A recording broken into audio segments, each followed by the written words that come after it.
লোকসভা ভোটের মুখে রাজধানীতে ধাক্কা খেল বিজেপির প্রাণশক্তির সংঘ পরিবার। গেরুয়া অভিযান রুখে ফের লাল দিল্লির জওহরলাল নেহেরু বিশ্ববিদ্যালয় বা জেএনইউ ক্যাম্পাস। দেশের এই এলিট শিক্ষা প্রতিষ্ঠানে ছাত্র সংসদ নির্বাচনে বাম ছাত্র সংগঠনের কাছে পরিবারের ছাত্র শাখা এবিভিপি সংসদে সম্পাদক সহ 4টি পদেই বিজয়ী হলেন বাম প্রতিনিধিরা।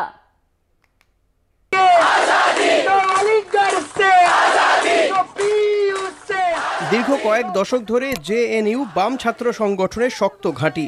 ছাত্র সংসদ নির্বাচনেও তাদের আধিপত্য অব্যাহত ছিল। এই প্রেক্ষাপটে দিল্লিতে নরেন্দ্র মোদীর সরকার ক্ষমতায় বসার পর থেকেই জেএনইউতে সংঘ পরিবারের ছাত্র শাখা অখিল ভারতীয় বিদ্যার্থী পরিষদ ক্ষমতা দখলে ব্যগ্র হয়ে ওঠে। কট্টর সংঘ বিরোধী বাম ছাত্র সংগঠনগুলির সঙ্গে এবিভিপির সংঘাত একাধিকবার হিংসাত্মক আকার নেয়।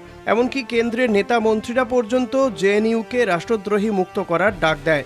স্বভাবতই এহেন বিশ্ববিদ্যালয়ে ছাত্র সংসদ নির্বাচন ঘিরে রাজনৈতিক উত্তাপ বাড়ছিল। শনিবার রাতে ভোট গণনায় প্রাথমিক পর্যায়ে হাড্ডাহাড্ডি প্রতিদ্বন্দ্বিতা হলেও সম্পাদক সহ 4 পদাধিকারী নির্বাচনে বাম ছাত্র ঐক্যমঞ্চ জয়ী হয়। জবের থেকে বিজেপি ক্ষমতায় এসছে, এই জেএনইউর মতো পৃথিবীর অন্যতম সেরা বিশ্ববিদ্যালয়গুলোকে শেষ করে দেওয়ার জন্য ওরা চেষ্টা চালাচ্ছে। কারণ ওরা চায় না ওদের কেউ প্রশ্ন করুক, ওরা চায় না ডিবেট ডিসকাশন।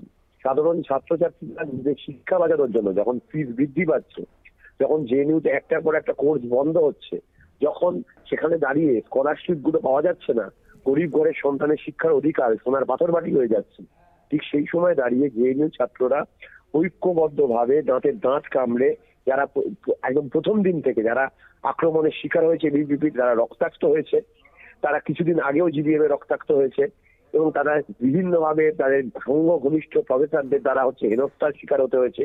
এই সমস্ত জ্বালা যন্ত্রণাকে অগ্রাহ্য করে যখন ঐক্যবদ্ধভাবে রুখে দাঁড়িয়েছে, সেই লড়াইকে আমরা কুর্নিশ জানাই এবং অবশ্যই এই লড়াইয়ে আমরা এসএফআই একটা সবাইকে নিয়ে চলার জন্য একটা বড় ভূমিকা পালন করেছিলাম।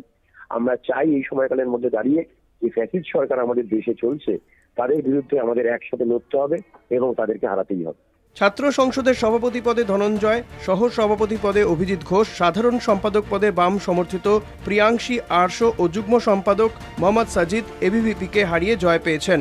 লোকসভা ভোটের মুখে রাজধানীর বুকে গেরুয়া বাহিনীর এই পরাজয় বস্তুত কেন্দ্রের শাসক বিজেপিকে যথেষ্ট বিড়ম্বনায় ফেলেছে বলেই মনে করা হচ্ছে। কলকাতা টিভি।